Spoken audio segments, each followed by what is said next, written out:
Fshirat e rrëmbyeshëm këtë fillim janari kanë sjellë dëmtim të infrastrukturës rrugore në disa segmente në jug të vendit, si dhe kanë rrezikuar të mbjella, bagëti dhe banesa, ndërkohë që strukturat vendore dhe ato të emergjencave civile janë të angazhuara për të mbajtur situatën në kontroll. Në bashkitë jugore vijojnë procedurat për finalizimin e shlyerjes së dëmeve të shkaktuara nga zjarret dhe përmbytjet e vitit të kaluar. Nën prefekti Kristaq Qiço thotë se ka nisur puna konkrete për zbatimin e praktik të VKM-s për zhdëmtimet. Më e avancuar në këtë procedurë sipas Qiços është Bashkia Finiqit, ku është në administrim fondi prej 1 milion euro, për fondet përkatëse kanë marrë të gjitha bashkitë. Është miratuar me vendim të Këshillit të Ministrave edhe dhënia e dëmshpërblimeve. Në fakt për Bashkinë e Finiqit është miratuar, është dhënë një fond rreth 1 milion euro për përmbytjet vitin e kaluar, i cili është miratuar, ka kaluar edhe në Këshill Bashkiak, edhe pritet implementimi tani për gjithë zonën që është prekur, në fakt për infrastrukturën rurale. Sipas nën prefektit Qiço, bashkitë kanë bërë gjithë vlerësimin e dëmeve në teren dhe procesi i shpërndarjes do të mbikëqyret nga prefektura, duke patur një komunikim të vazhdueshëm me bashkitë. Por edhe vendimi i Këshillit të Ministrave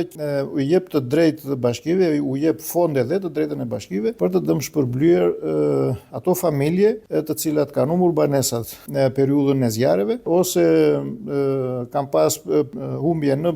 blegtori, por edhe në bletari që kemi pasur në një masë shumë të madhe dëme të tilla. Këtu do ngarkohen bashkitë me zbatimin e këtij vendimi të Këshillit të Ministrave, të cilët kanë bërë që në momentet e para, domethënë pas përfundimit të zjarreve, ka bërë vlerësimin e dëmeve që janë shkaktuar dhe kuptohet me komisionet siç e parashikon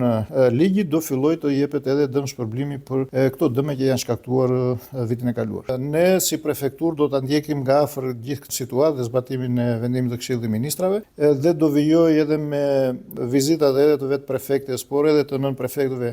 në të gjitha bashkitë për të parë dhe për të ndjekur në mënyrë që kjo të zbatohet sa më shpejt.